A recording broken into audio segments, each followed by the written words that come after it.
আসসালামু আলাইকুম। শুভেচ্ছা জানাচ্ছি আমি আরাফাত ইসলাম। আজকের আমাদের সম্পূর্ণ নতুন একটা ভিডিও।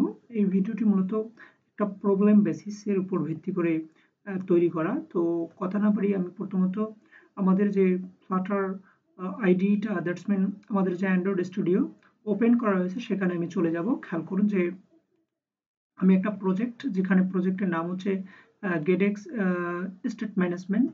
সো এই যে প্রজেক্টটা সেটা যখন এটা আমার পুরাতন একটা প্রজেক্ট বাট পুরাতন প্রজেক্টটা যখন আমি আমার অ্যান্ড্রয়েড স্টুডিওতে আবার ওপেন করতেছি তখন একটা বিশেষ ধরনের সমস্যা দেখা দিচ্ছে।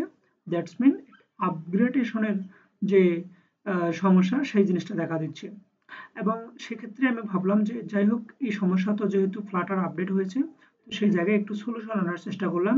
তো যাদের এই ধরনের সমস্যা হবে তারা অবশ্যই এই ভিডিওটা শুরু থেকে শেষ পর্যন্ত দেখবেন এবং এই সমস্যা শুধু যে পুরাতন প্রজেক্ট আপলোড করবেন পুরাতন প্রজেক্ট যখন ওপেন করবেন তখনই যে বের হবে এমনটা না। আপনি যখন গুগল ম্যাপ নিয়ে বর্তমান সময়ে কাজ করবেন তখনও কিন্তু এই ধরনের সমস্যা দেখা দিতে পারে।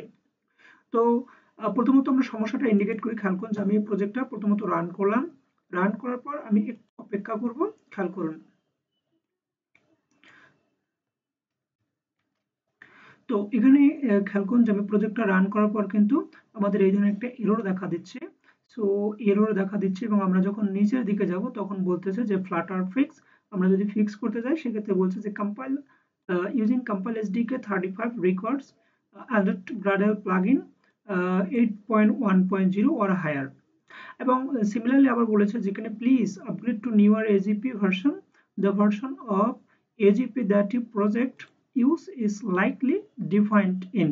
আপনার প্রজেক্টের কোথায় ইউজ করবেন না করবেন সেই জায়গায় কিন্তু এরা বলে দিয়েছে। দ্যাটস মিন এখানে খেয়াল করুন যে as the number following .com android .tools .build build gradle। So আপনার কোথায় এই যে সমস্যাটা সমাধান করতে হবে এটা কিন্তু ওরা এই পাথটা দেখাই দিয়েছে। এখানে খেয়াল করুন আমি যেটাকে মার্ক করতেছি এখানে কিন্তু পাথটা দেখাই দিয়েছে যে আপনি আপনার প্রজেক্টের নামের পর অ্যান্ড্রয়েড আছে সেই অ্যান্ড্রয়েড নামক ডিরেক্টরির পর অ্যাপ নামক একটা ডিরেক্টরি আছে সেই ডিরেক্টরির পর আছে build.gradle চলে যাবেন। দেন সেখানে করবেন কি সেখানে আপনার এই যে কম্পাইল এসডিকে থাকবে সেখানে আপনি যে রিকোয়ার্ড যে ভার্সনটা সেটা কিন্তু দিতে পারেন এবং দিলেই মোটামুটি আমাদের যে প্রজেক্টের যে এররটা আছে সেই এররটা কিন্তু চলে যাবে। ওকে, তো আমি কিন্তু আগে বলেছি যে এ ধরনের এরর কিন্তু তখনই আসবে যখন আমরা যে গুগল এপিআই নিয়ে কাজ করব অথবা আমাদের পুরাতন প্রজেক্ট যে ওপেন করলে এ ধরনের সমস্যা দেখা দিচ্ছে। সমস্যার একটাই কারণ যে আমরা ফ্লাটার যে আপগ্রেড হয়েছে সেই আপগ্রেডের জন্য আমরা আপডেট করিনি এই প্রজেক্টটা, রাইট?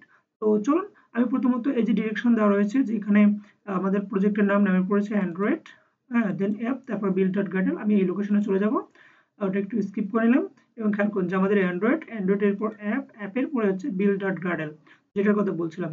এখানে খেয়াল করুন ওখানে বলছিল কম্পাইল এসডিকে। আমরা সেই কম্পাইল এসডিকে একটু খুঁজে বের করব। খেয়াল করুন যে আমার এই কম্পাইল এসডিকে এই জায়গায়।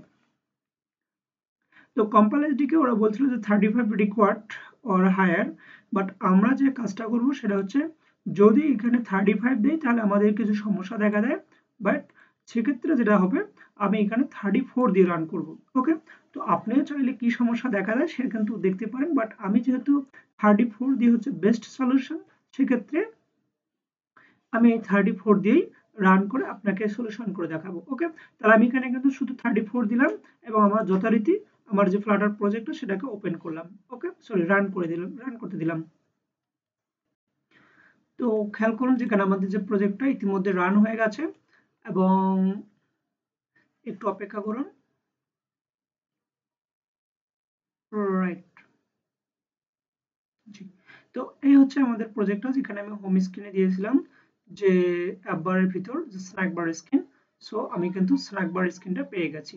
খেয়াল করুন তাহলে আমাদের এই সমস্যার সমাধান করতে আমাদের যে অ্যান্ড্রয়েড এসডিকে রয়েছে, সরি, আমাদের যে build.gradle ফাইলে কম্পাইল এসডিকে রয়েছে সেখানে কিন্তু আমরা 34 করে দিব, রাইট? তো 34 হচ্ছে আমাদের এটা বেস্ট সলিউশন এবং আশা করি ভিডিওটি অবশ্যই উপকারে আসবে।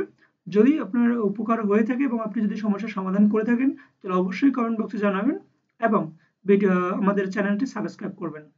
ধন্যবাদ সকলকে। আসসালামু আলাইকুম।